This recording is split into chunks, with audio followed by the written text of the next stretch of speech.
The knowledge: has any football club faced all 92 English League teams in competitive games? Which team has played the highest number of current Premier League and Football League teams in competitive matches, asks John Sullivan.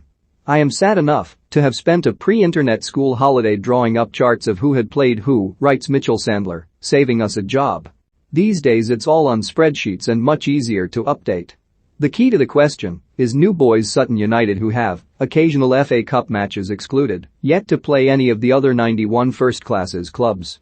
23 of these will have played them in the next few months, and of these, precisely 4, Bradford City, Northampton, Port Vale and Swindon, will be able to claim the full set. That's if we're only looking at the current 92 clubs. If we assume a team can't play itself, then the answer lies outside the Football League, says Richard Gunn. I think Notts County have faced all 72 Football League sides, as well as all 20 currently in the Premier League. I suspect Wrexham might have played all 72 as well, but not all 20 in the Premier League.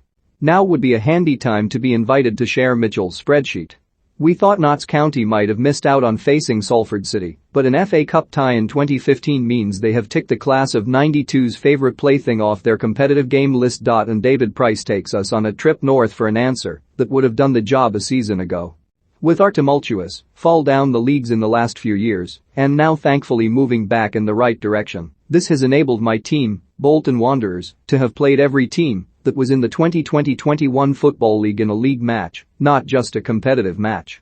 However, if by current you mean the members of the Football League in the 2021-22 season, then the only exception is league newcomers Sutton United.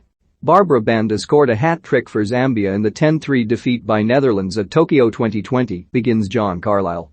Has there been a more supreme individual feat in a humiliating defeat before? Almost, says Jeremy Simmons, who notes that Everton's Jimmy Harris scored 3 in a 10-4 defeat by Spurs in October 1958. He takes up the story: this was the legendary Bill Nicholson's first game in charge at Tottenham, the new boss apparently spending most of the post-match debrief castigating the home defence for letting Harris in so often. Harris was outdone by Tottenham's Bobby Smith, who bagged 4 that afternoon. John Bro also suggested the same performance, sending the bucket back into the knowledge well with the related query: has anyone had a better start to a managerial job? But back to the original poser, Doncaster fan Howard Groves says Kerry Dixon went one better. I can recall visiting Reading forward Kerry Dixon scoring 4 in a match in September 1982, a tremendous effort, although Doncaster eventually won 7-5. In one of football's twists of fate, Dixon became the Doncaster manager some years later. Last week we brought you a selection of racehorses named after footballers and a best eye. A few more have arrived in the paddock since then. I once bet on Frank Leboeuf, writes Nick Gascoigne. It ran at Del Mar, California, probably around 2000. I lost my money. Better player than racer. Devin Govender also writes in, informing us as follows: here in South Africa, we had a sprinter called Tevez who enjoyed a pretty successful career, winning up to grade 2 level. There was also Solskjaer, actually an Irish bred who won a couple of stakes races in Ireland, but ended up in South Africa for stud duties, where he sired a filly called Giggs. Not sure how they got the gender mixed up, but there it is. Surprisingly, none of his other progeny were named directly after footballers, although many had football-themed names, the most apposite perhaps being a filly called the Special One. Peter Gorvin keeps the Manchester United theme going. I named a horse Brian Robson about 25 years ago, he says. I wish it had been 10% as good as its namesake.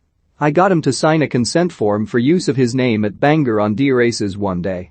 A couple of weeks ago someone asked about Unwinninge's top players, writes Adam Webster. Seeing as nobody has answered, I feel it is my obligation to put forward Bernd Schneider.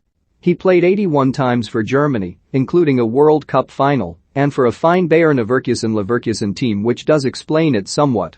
Honors: Bundesliga runner-up, 1999-2000, 2001-02.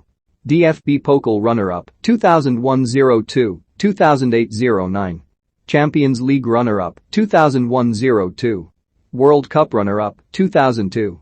Which was the last team to win the English top flight playing in a striped home kit, asked Stuart Young in November 2007. Well, Stuart, it basically all depends on how discerning you are about your stripes. Obviously we're not going to count teams with a few skinny lines down their sleeves and shorts, nor indeed will we accept Blackburn's blue and white halves, but would you accept the alternating shades of red on Arsenal's title-winning top from 1988 to 89? If not, then the white pinstripes Liverpool sported during their triumphant 1983-84 campaign, and indeed in 1982-83, are a little more clear-cut. But if you'll only settle for wholehearted, chunky, even slices of markedly different colors, then you actually have to go all the way back to 1935-36, when Sunderland won the old First Division in their traditional red and white. On 1 August in the EFL Cup, Huddersfield won their 10th penalty shoot out of 13 in their history. Which English team has taken part in the most such events, and which has won the most, asks Richard Askham. By the end of the second matchday, no team in the Polish Ekstraklasa has a 100% record, each team has at least drawn. Has this ever happened sooner, each team drawing in the first week, anywhere? And what is the soonest it has happened in the English top flight, asks Paul Vickers. Whilst excruciatingly bored working from home, I came across the Wikipedia entry for a Mr. J. Bozeman. No, not that one. This is the former Dutch international. It turns out that he scored 9 of his 17, 52.9%, international goals against one side, Cyprus. Has anyone with such a decent international return ever had a better strike rate against a single team, asks Mike Shaw.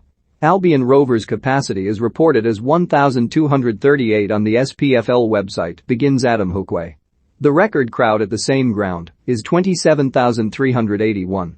Has anyone got a more impressive record to capacity difference? That ratio might be unbeatable. Email your questions and answers to knowledge@theguardian.com or tweet @theknowledgegoo.